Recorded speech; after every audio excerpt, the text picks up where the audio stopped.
याद करती हैं और बोलती हैं कि छाने छाने बदले तोहरो मिजाज रोजो उड़न बाज रोजो सोनू भी आवाज कम कीजिए धोखेबाज रोजो। तो एक पत्नी अपने पति से कहती है बहुत सुंदर भाव में कि छाने छाने बदले छाने छाने बदले तोहरो मिजाज रोजो उड़न बाज रोजो धोखेबाज रोजो उड़न बाज रोजो धोखेबाज रोजो। और देखिए जब गलती होता है पति से तो पत्नी बार बार यही देखती है कि भाई एक ही चीज को बार बार कितना भी समझाया जाता है एक ही चीज को बार बार वो रिपीट करते हैं। तो कहती है भोजपुरी में काहे आवत नहीं खा काहे आवत नहीं खा अपना से बाज रोजो धोखेबाज रोजो उड़न बाज रोजो धोखेबाज रोजो उड़न बाज रोजो। छाने छाने बदले छाने छाने बदले तोहरो मिजाज रोजो उड़न बाज रोजो धोखेबाज रोजो उड़न बाज रोजो धोखेबाज रोजो उड़न बाज रोजो धोखेबाज रोजो।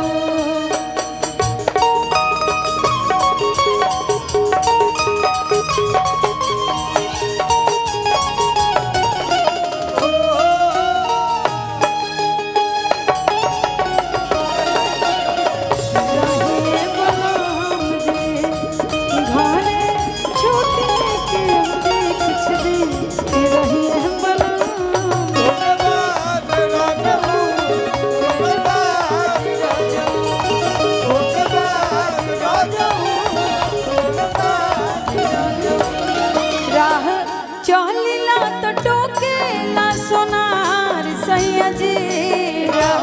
चौलीला तो टोकेला सोनार सैया जी काहे नथिया गढ़ावला उधार सैया जी काहे नथिया गढ़ावला उधार सैया जी राह चौलीला तो टोकेला सोनार सैया जी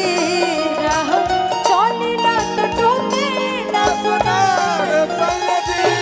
काहे नथिया गढ़ावला उधार सैया जी काहे नथिया गढ़ावला उधार सैया जी। वो क्या करते थे साजना तुम हमसे दूर रह के क्या करते थे साजना तुम हमसे दूर रह के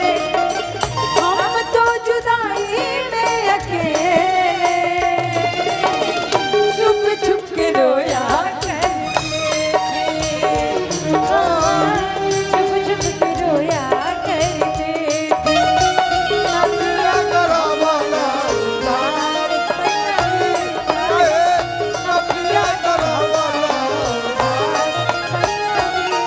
और देखिए बहुत अच्छा लग रहा है। और पत्नी अपने पति से कहती हैं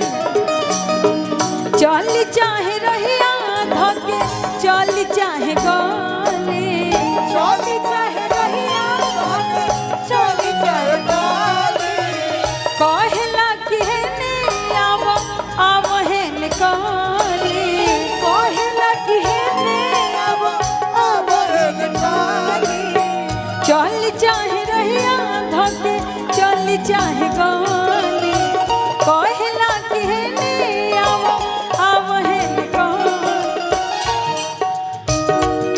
जति कर थुक हमारा से प्यार राजा जी और थुक हमारा से प्यार राजा जी जति कर थुक हमारा से प्यार राजा जी जाके अभी चुका उधार सैया जी जाके अभी चुका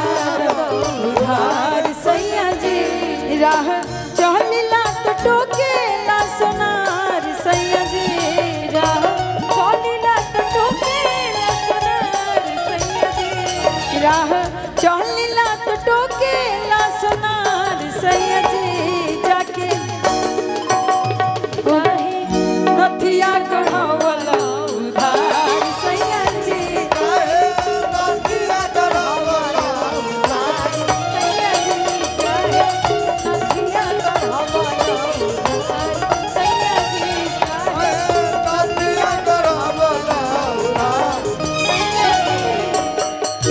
और देखिए कहना है इसी में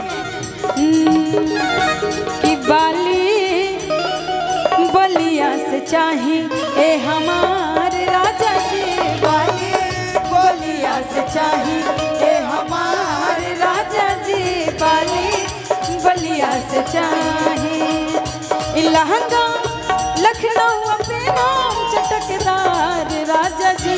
लहंगा लखनऊ पे नाम चटकदार राजा जी लहंगा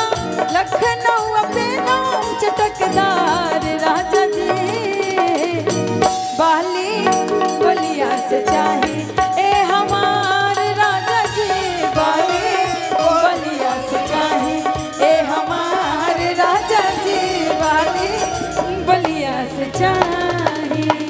और देखिए एगो बहुत वायरल था भैया विमल भैया आप ब्लैक कलर का कोट पैंट पहन के आए हैं तो मेरा एक गाना बड़ी वायरल था और उसी से मेरा पहचान हुआ था। अच्छा